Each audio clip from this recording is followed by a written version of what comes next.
campers, welcome back to our series on shopping. Today we're going to be talking about pre-owned.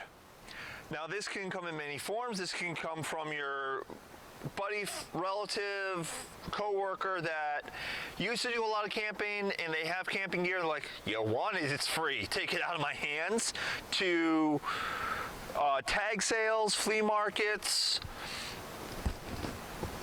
It's freecycle.org and Craigslist we're going to do separately. They're going to get their own episode, or they're going to be mixed in with the internet purchasing.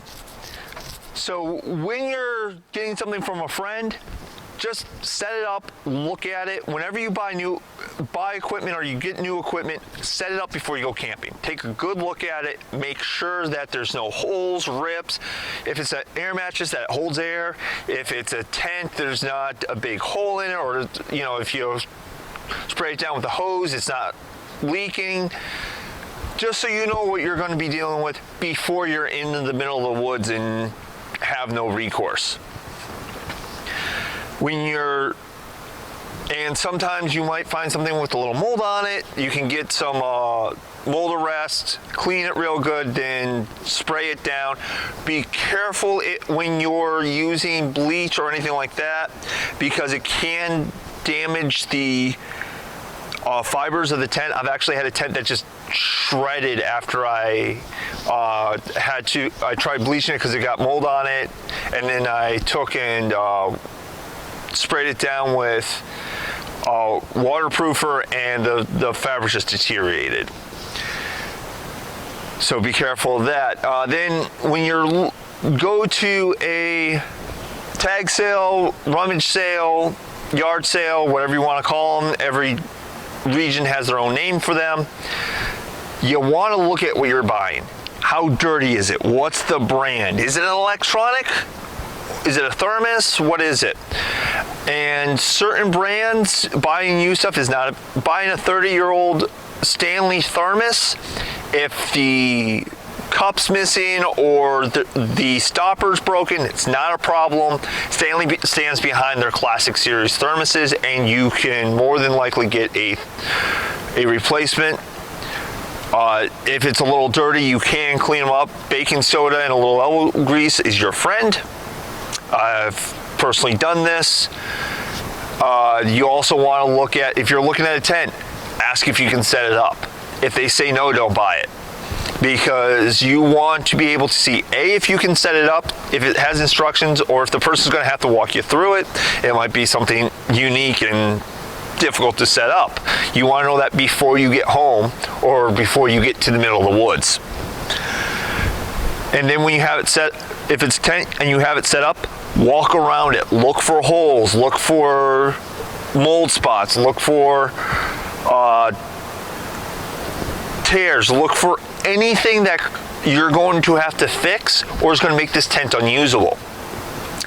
If you're getting tent stakes, well, if they're the metal ones, look to see if they're not bent.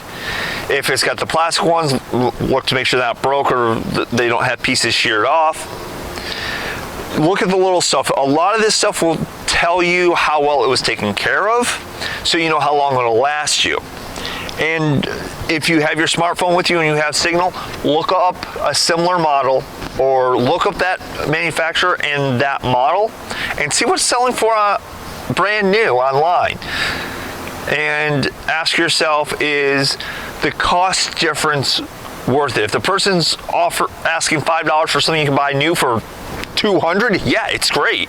But if it's a $75 brand new at Walmart or $50 at the tag sale, I would just go buy the new one. It's going to have a guarantee with it. You're going to have a warranty, and you know it's going to last longer because it hasn't been used by someone else. And the other thing you want to do when you're setting anything fabric up, whether it's blankets, your tent, or if it's a chemical toilet, smell it. See what it smells like. If it's got a musty odor to it, you might be able to clean it and get the odor out, but again, tents are hard to clean.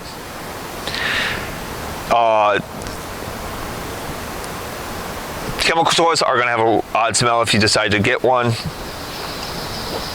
And it's just a matter of look at things, smell them, look at the manufacturer.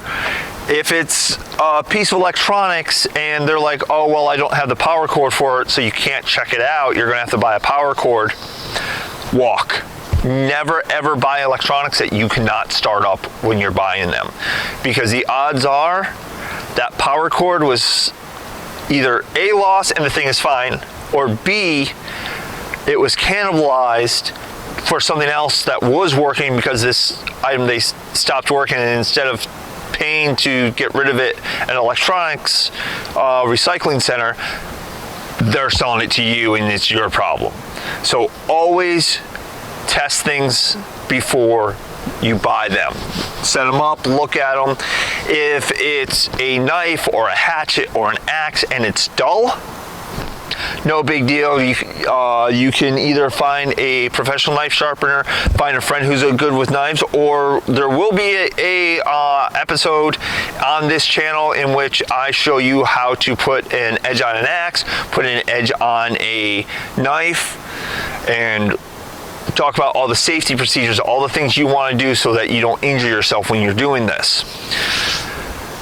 That being said, I have some great knives I've found at tag sales. I love them. I've been given a lot of knives. I have taken a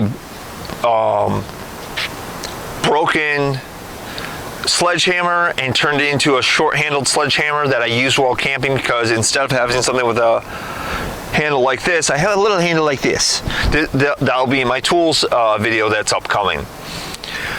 And that's the thing. Sometimes if something's broken and you're like, oh, hey, this is a big piece of steel on a piece of wood and the wood is broken, I can replace the wood. I am handy. Do it.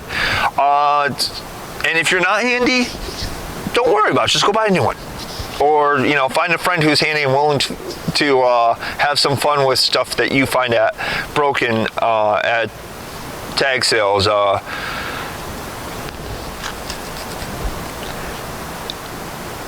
So that's the overview of tag sales pre-owned stuff. Is you just want to inspect it. You want to make sure you're getting a good deal. Just because someone's selling something used doesn't mean they're not trying to make a buck off it. You know, and a lot of times if you're at a tag sale and you see something you really like, but it's expensive, walk up and go, what's your best price? How much are you willing to knock this off so I take it home with me? Because a lot of the times people just want to get rid of stuff. Now, a lot of times after a tag sale, people put the I don't want it, take it for free box. Best time to go to tag sales an hour before they're done. Look through there. Now, this stuff's not going to cost you anything, so if it's missing pieces or it needs something, it might be worth grabbing and seeing if you can fix up. But again, if it's an piece of electronic equipment, remember, you're going to have to pay to dispose of it if it doesn't work after you have paid to test to see if it works. So electronics pre-owned, I'm always going to be leery on. There's not electronics you're going to get for camping. I mean, a flashlight is a flashlight is a flashlight. What you want to do is with a flashlight is you're going to want to open it up and check to see. I'm just looking to see if I have one here. I don't. You're going to want to open it up and check to see if it's got batteries in it. If it does and they're corroded and they won't come out, don't buy it. It's garbage. Also, if you're looking at a camp stove, look to see what the type of fuel it takes. If it's isobutane, just remember isobutane is a little more difficult to get. If it's a propane stove, you're going to want to check the lines. And if it's a white gas stove, it's the old Coleman style with Coleman white gas. If you look at those, there's a couple problems with them. I don't have one anymore. I gave it away. But the big issue with them is that the fill tube goes through two big issues. One, the fill tube goes through the ring of fire. So when you're cooking, your fill tube is getting with the gas going, it's getting heated up. Now it's a heavy tube, it's thick, but it makes me uncomfortable to be running my fuel supply through my combustion area. That's the first problem. The second problem is that your tanks have a tendency the seals will rot out. So you're going to have to buy a seal rebuild kit. I have seen them on Amazon after I threw out the tank and replace it with a propane adapter. The other issue is you're going to have to sit there and pump it to get enough pressure that it fills, and you're going to have to keep doing that to keep the flow going for your white gas stoves. Plus, white gas takes up a lot of space.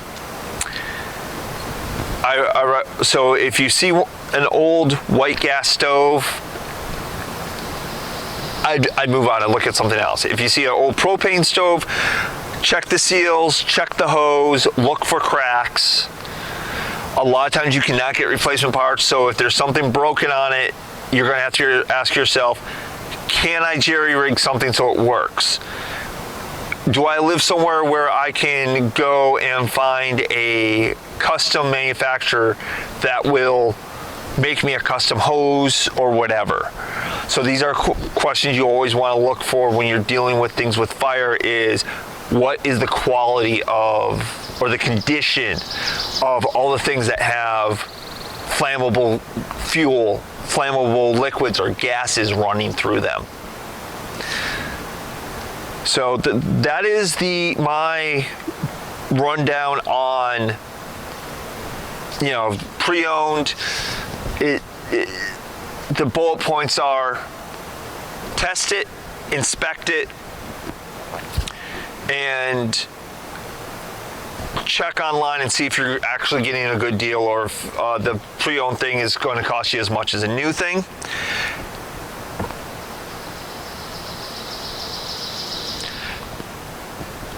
Now, you can also go to thrift shops. A lot of thrift shops like the Goodwill, Salvation Army will have some camping gear, usually a kettle or cast iron frying pans. If you can get cheap cast iron frying pans that are in decent condition, buy them, get them. There's a lot of tutorials on the internet on how to fix cast iron. I will be doing a video on the basic care of cast iron and linking a bunch of good resources for repair, reseasoning of cast iron. Most of the thrift stores, it's a all sales final situation. So if you can test it out, usually they won't let you set up a tent in the middle of their stores, but if you can open up, look quickly, I recommend it. The beauty is a lot of times they check this stuff out before they put it on the floor, so it's at least been looked at someone that's deciding whether or not it's sellable. The main things I look for there is silverware, coffee pots, and cast iron. I've maybe seen once or twice a grill, but not very often. So, and you can also pick up spare clothes that you can use just for camping. All right, so that is the end of our episode. Remember, as always, as long as you're having fun, you're doing camping.